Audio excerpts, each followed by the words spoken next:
This movie completely defied my expectations. Teenage Mutant Ninja Turtles is a series that I hold close to my heart, but I really fell off following the two Michael Bay produced films. They were totally serviceable attempts at adapting Turtles, but I just felt like the series had so much more potential.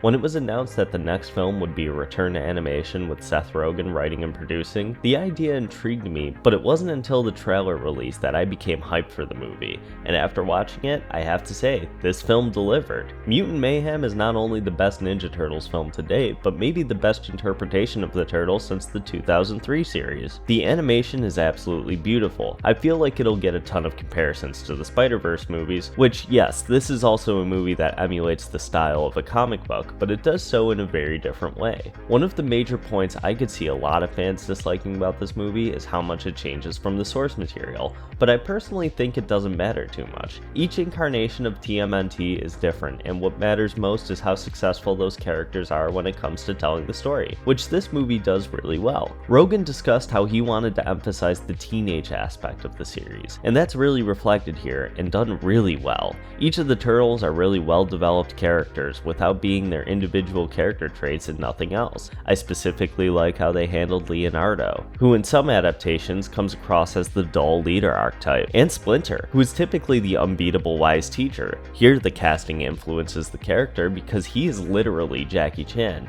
He has a fun action sequence very clearly inspired by some of his earlier films. This really is a great movie, and seeing how Paramount has already greenlit a series on Paramount Plus and a sequel a week before the film's release, I think this could mean we have a really exciting future for the Teenage Mutant Ninja Turtles. But that's just what I think. Let me know what you think in the comments down below and click on screen for another video.